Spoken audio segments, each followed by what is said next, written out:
Hi friends, welcome to Priya சமையல்.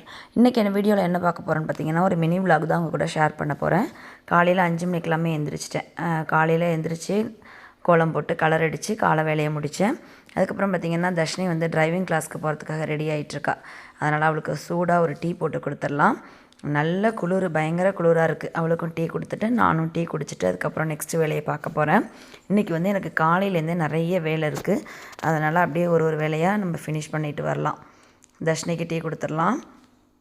இப்போ வந்து துணி வந்து கையால் துவைக்கிறது வந்து நிறைய இருந்துச்சு. எப்போவும் மிஷினில் தான் போடுவேன். புது ட்ரெஸ்லாம் வந்து கையால் வாஷ் பண்ணுவேன்.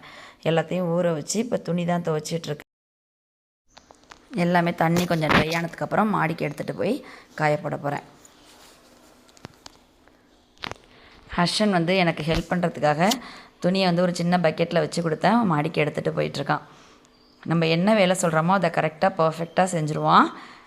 நானும் வந்து 2 தடவை வந்து துணியை வந்து பக்கெட்டில் எடுத்துகிட்டு போனேன். அந்தளவுக்கு நிறைய துணி இருந்துச்சு. எல்லாத்தையும் துவைச்சி போட்டாச்சு. இப்போ நான் காய வச்சப்போ ஹர்ஷன் வந்து எல்லாத்துக்குமே கிளிப்பு போட்டுட்டான்.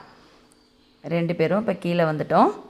அவன் வந்து ஜாலியாக ஊஞ்சல் ஆடிட்டு இருந்தான். நான் வந்து மீத உள்ள ஷால் எல்லாமே கீழே காய போட்டுட்டு அதுக்கப்புறம் பிரேக்ஃபாஸ்ட்டு தான். பிரேக்ஃபாஸ்ட் வந்து பசங்க 2 பேருக்கும் தோசை கொடுத்துட்டேன். நைட்டு ஊற்றின இட்லியில் 2-3 இது மீதமாக இருந்துச்சு. அதை வந்து இட்லி உப்புமா செஞ்சு நான் சாப்பிட்டேன். அடுத்தது லஞ்சு தான் செய்ய போகிறேன். லஞ்சு வந்து சாம்பார் சாதம் தான் செய்கிறேன்.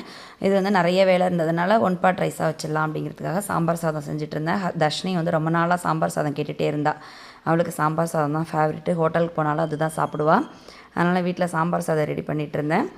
ஸ்டைடிஷ்க்கு பார்த்திங்கன்னா வாழைக்காய் வறுவலும் முட்டை வறுவலும் கேட்டிருந்தா. அதனால் அதையும் ரெடி பண்ணிகிட்டு இருந்தேன். சாதம் சூப்பராக வெந்து குக் ஆகிருக்கு. இதுக்கப்புறம் கொஞ்சமாக புளி ஊற்றிட்டு தாளிக்க வேண்டியது தான். ஃபுட்டு எல்லாமே ரெடி பண்ணிட்டேன். சாம்பார் சாதம் பார்த்திங்கன்னா ரொம்ப சூப்பராக எம்மியாக வந்துருந்துச்சு. பசங்களுக்கும் ரொம்ப பிடிச்சிருந்தது. இப்போ எல்லாருமே சாப்பிட போகிறோம். சாம்பார் சாதத்துக்கு சைடிஷ் பார்த்திங்கன்னா வாழைக்காய் வறுவலும் முட்டை பெப்பர் ஃப்ரையும் பண்ணியிருந்தேன். ரொம்ப டேஸ்டியாக எம்மியாக எங்களோட லஞ்ச் வந்து சாப்பிட்டோம். இந்த வீடியோ உங்களுக்கு பிடிச்ச மாதிரி இருக்குன்னு நினைக்கிறேன். வீடியோ பிடிச்சிருந்தா நம்ம சேனலை சப்ஸ்கிரைப் பண்ணுங்கள். தேங்க்ஸ் ஃபார் வாட்சிங்.